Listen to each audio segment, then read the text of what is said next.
Miongoni mwa taarifa za michezo ambazo zimeshika headline kwa siku ya leo ni sambamba na ile ya viongozi wa juu wa klabu ya Yanga pamoja na kamati tendaji kuweza kuitwa TFF ama kuitwa katika bodi ya ligi kwa ajili ya kuweza kujadiliana kuhusiana na hatima ama mustakabali wa mchezo namba 184 wa ligi kuu NBC Premier League baina ya Young Africa ambao ni wenyeji dhidi ya Simba Sports Club ambao ni mchezo wa derby ambao unatazamiwa kuchezwa mnamo Juni 15, 2025.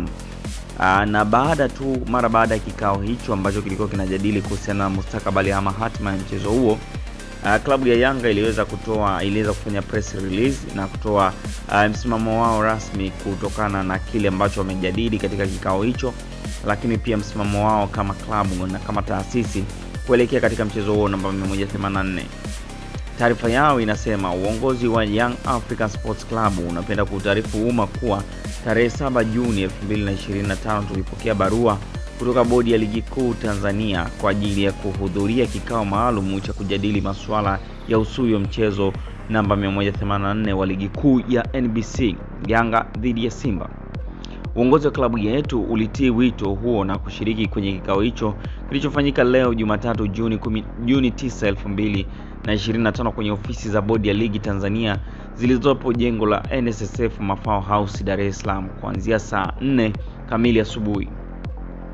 Baada ya majadiliano ya saa kadhaa, viongozi wa klabu waliwasilisha msimamo wa klabu yetu kuwa hatutashiriki mchezo namba 184 uliopangwa kufanyika tarehe 15 Juni 2025 mpaka pale matakwa yetu tuliyowasilisha kwa maandishi kwao yatakapotimizwa. Tunawatakia kila laheri bodi ya ligi kuu na shirikisho la mpira wa miguu nchini katika kushughulikia matakwa yetu yenye mustakabali mkubwa kwenye maendeleo ya mpira wa miguu Tanzania. Imetolewa na kamati ya utendaji Young African Sports Club.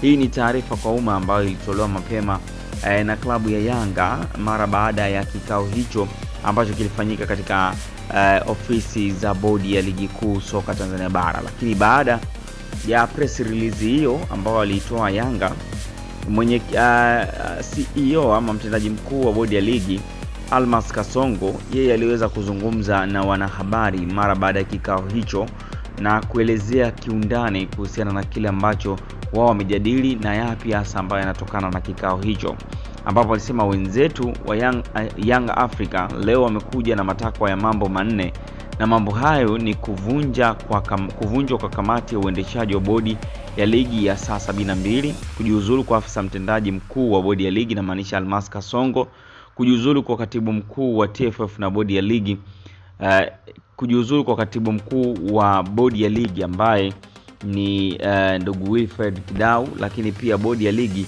iwe chombo huru. Hapo ni CEO Almas Kasongo akielezea kwa uchache yale ambayo yalikuwa yanatokana na kikao, lakini anasema mechi ya Juni 15 ipo pale pale, maana hayo matakwa yao manne sio rahisi kama inavyotajwa. Hayo matakwa yao sio mchakato wa siku moja. Mfano, wanataka bodi ya ligi iwe huru, ijitegemee. Haiwezi kuwa hivyo kwa siku moja. Almas Kasongo anaendelea kutanabaisha, lakini pia anasema ni utaratibu wa kawaida kukutana na vilabu na bodi ya ligi ni chombo cha vilabu. Ila baada ya kuahirisha mchezo wa dabi ya Machi 8, tulipokea malalamiko kutoka kwa wenzetu wa Yanga African wakitaka bodi ya uendeshaji wa ligi kuwapa alama 3 za mchezo huo. Hayo ni maelezo ambayo yanatokana na CEO wa bodi ya ligi akielezea.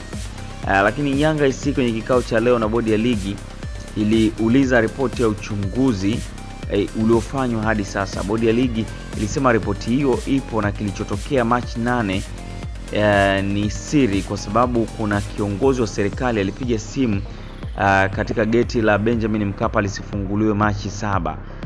Na walipoulizwa kuhusiana na kiongozi huyo ni kiongozi gani, walisema ni siri, hawataweza kumtaja. Klabu ya Yanga yenyewe imeendelea kushikilia msimamo wao, wanasema hawatacheza mchezo namba 184 Juni 15. Haitacheza mechi mbili za ligi kuu zilizosalia endapo katibu mkuu wa TFF Wilfred Kidau hatajiuzulu na pia kama CEO wa bodi ya ligi Almas Kasongo hajajiuzulu na kamati ya masaa 72 haijavunjwa. Kwa hiyo msimamo wa Yanga ni huko pale pale kwamba wanahitaji watu hao wawili wawajibike, sambamba na kamati ya saa 72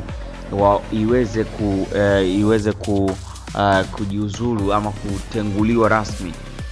Ni mambo hayo ambayo yanazidi kushika kasi kuhusiana na kile ambacho kinaendelea kujiri hasa katika soka letu la Tanzania, na hii ni sakata ambalo limeibuka na limeshika headline kweli kutokana na kile ambacho kinaonekana kwamba mchezo huo pengine unaweza kuota mbao, lakini kwa sasa bodi ya ligi kupitia CEO amesisitiza kwamba mchezo huo namba 184 wa Juni 15 unatarajiwa kuwa pale kwa sababu matakwa hayo ambayo Yanga wao wameyaomba yafanyiwe kazi, sio matakwa ya kufanyika kwa haraka.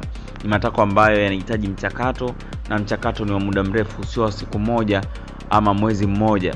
Kwa hiyo tusubirie kuendelea kuona saga hili ama drama hii itaishia wapi hasa. Lakini kile ambacho bodi ya ligi wametoka nacho kama msimamo ni kwamba mchezo huo bado upo pale, lakini kwa upande wa Yanga msimamo wao ni kwamba mchezo huo hawata ushiriki kwa namna yoyote ile. Usisahau kusubscribe katika YouTube channel yetu Rinyo Update TV kwa taarifa zaidi za kimichezo. Ciao. Kama haya matatu hayatafanywa kazi, kama kamati ya uendeshaji ya ligi haitavunjwa na hawatajiuzuru, kama afisa mtendaji mkuu wa bodi hatajiuzuru, kama katibu mkuu wa TFF hatajiuzuru, klabu yetu ya Young Africans msimamo wake ni huu: hatutashiriki mechi namba 184, hatutacheza mechi zilizobaki za ligi msimu huu, mbili zilizobaki. Klabu yetu haitashiriki pia ligi kuu msimu ujao. Yaani sio kwamba hatutacheza mechi namba 184, hatutacheza viporo viwili vya ligi vilibaki, mechi mbili za ligi, na hatutashiriki rasmi ligi kuu msimu ujao. Taratibu nyingine zote zinaendelea kwa kamati tendaji. Tutakwenda wapi, tafari nini, tunajua cha kufanya. Na nitumie fursa hii kuwaambia wote ambao mnafikiri kwamba tunafanya mzaha, ndugu zangu, kwenye hili we are more than serious. Tuko serious zaidi ya mnavyodhani, zaidi ya mnavyofikiria. Na kama yuko mmoja wao pengine anakaa na kuwadanganya kwamba kuna pointi ya Yanga itapunguzwa, ndugu zangu, huyo mtu aache hayo mawazo mara moja. Hakuna pointi ya Yanga itaguswa, na kama yuko mwanaume kugusa hiyo pointi agusi, aone nguvu ya wananchi nazungumzaji. Kama yuko huyo mtu ambaye